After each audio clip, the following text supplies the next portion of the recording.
Okay, so first time ko palang gagawin ko.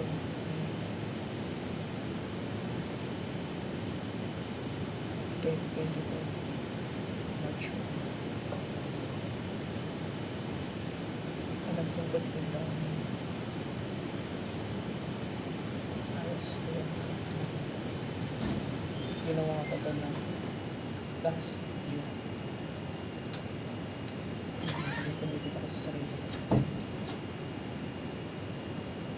Gusto ko lang i-record yung mga pangyayari na gusto kong gawin yung para lalo ako pa makilala yung sarili ko.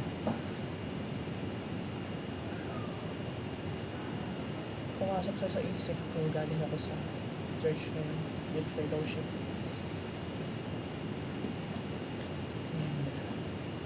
Nala ko pa nakikita ko yung sarili ko pero hindi ko pa nakikita yung ano talaga yung purpose ko dito sa mundo. Nakuha ko na yung habit na kailangan ko and hindi siya madali. Inuna ko siya sa discipline ko sa pagbubuhat. Kung hindi ako nagkakamali, ganitong buwan ko din siya sinimulan nun, pero pasundot-sundot lang. May isa akong kaibigan na nag-open sa akin ng workout and nakikituloy ako sa kanila. No, second, hindi, November, hindi November, ganito, part ng March din siya. Hindi ko alam kung paano ko sisimulan to, pero ayun lang, gusto ko sabihin sa inyo na walang imposible. And alam ko sa'yo, JM, kung sakali man na mapapanood mo sa susunod, keep on track ka lang. Alam ko na may magpupuntahan ka. Sundan mo lang yung journey na meron ka ngayon. Alam kong yung ginawa mo kanina sa makakausap mo sa church para ma-open and para mahanap din nila yung purpose nila sa buhay is hindi aksidente na lumabas sa bibig mo kanina. And nagkaroon ako ng conviction na bakit hindi ko i-try ito. Para din naman ito sa sarili ko. Sakaling okay na ako or makawala ako sa track kung paano ako pagbabounce back. Napakalaking opportunity makausap ang sarili ko sa harapan ng camera. Ay hindi siya madali.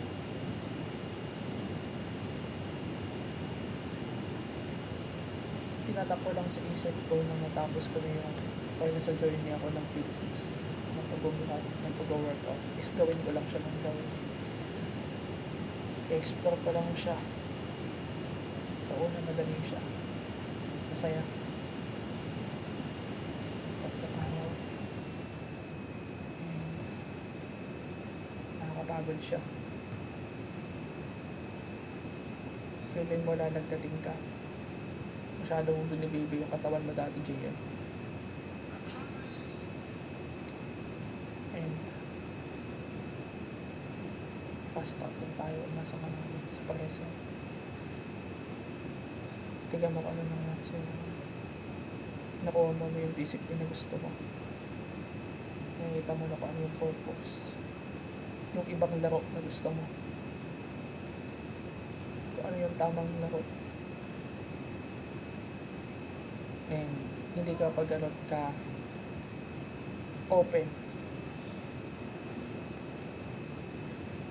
Kumbaga meron ka palang nakikita sa piring mo, onti ka pa nakikita, kaya gusto mong i-encourage din yung iba, pero mali yung ginagawa mo na feed ka mo ng feed, bigay ka kung ano yung mga experience mo.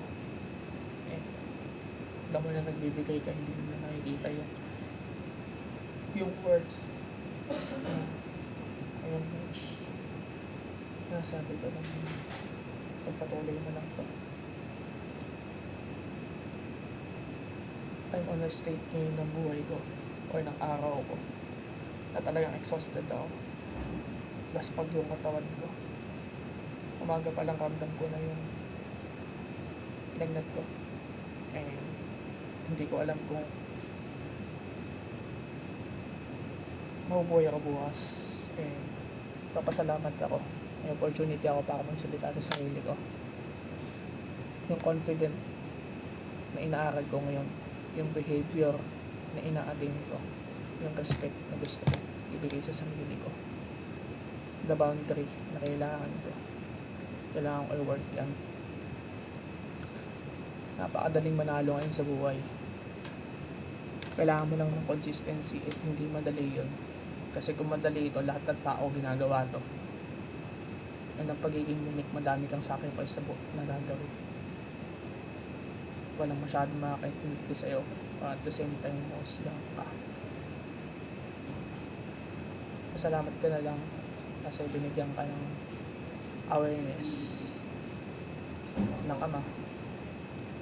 Na pinaniniwalaan yung faith mo sa Kanya. And na sinuo mo yung sarili mo na bakit hindi na lang siya ang gayahin mo hanggat maaari. And akala ko magiging smooth siya. And hindi. Madami kang tatalikuran. Magiging madumi yung path.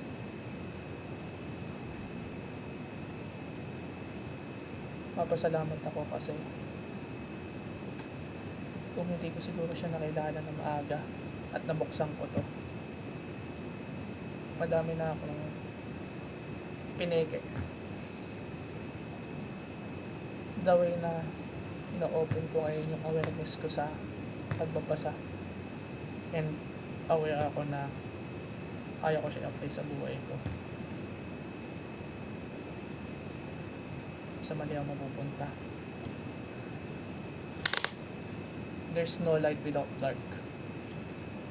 And the only thing matters ngayon, dahil naiiba ka, is follow your guts. Mag-leap of faith ka. Suko mo lang yung sarili mo. Stay on track ka. Pinakaayaw ng tao ngayon is mag-fail. Takot sila mag-risk. Takot sila mag-try. And yun ang advantage mo ngayon. Dahil handa kang maging tanga. Subukan lahat ng bagay. Yung takot mo kahit hindi mo alam kung paano gawin yung isang bagay. Pero andoon yung eagerness mo para matutunan mo. It's a good thing para sa yung GM.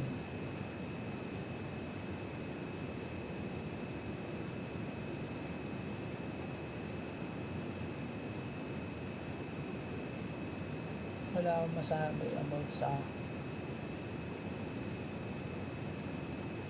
kung tama ba talaga yung ginagawa ko, and finifeed ko lang yung sarili ko. Yung kinoconvince ko yung sarili ko na tama ako. Kasi it makes sense naman na hard decision maglilid sa'yo sa easy life. At yung hard life, magagaling yan sa easy decision mo sa buhay. Kung madaling magkaroon ng discipline, kung madaling mag-excel sa lahat ng bagay, maging competitive, mapunta sa valuable na bagay, bakit hindi lahat ng tao ginagawa yun? Tandaan mo diyan to. The more na nagiging weird ka, kaya namang kisimbolo para sa sarili mo na nasa right track ka, nasa tamang decision ka. Ibig sabihin yan, committed ka sa ginagawa mo. Consider mo yung sarili mo na hollow vessel and pinupor siya ng creator mo. Ay naniniwala ako kay God kasi doon nakilala ko siya. unti-unti ko tinatanggal yung mga bagay na alam ko mali. Pero syempre dahil tao ako, ang dami pa din ang mali. Ang dami pwede humusga sa akin. Yun lang. Kung sakali man na babalikan mo to ulit, JM, or may makapanood nito,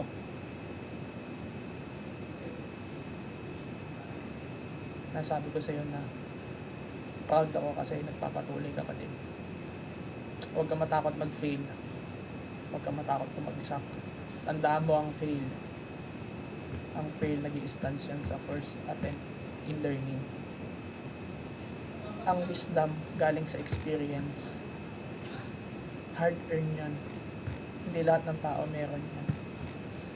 And the more na madami kang atarantaduhan, kabobohan na ginagawa sa buhay mo, doon nagkakaroon ng sense yung meaning ng buhay mo.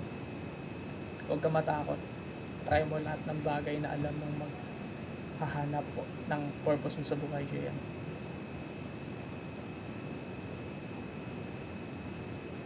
Memento mori. Tanda mo, hindi ka mabubuhay bukas. Huwag ka matakot na mamatay bukas. Alam mo lang na mamamatay ka bukas. Tanda mo, nakakilala ka, ay alam mo, save ka. Gawin mo lang yung mga bagay na nakakatakot. And damay mong ginagawa yan. Damay ka nagiging genuine. Damay mong hinahanap yung purpose mo. Hindi natin alam kung saan pupunta yung buhay mo.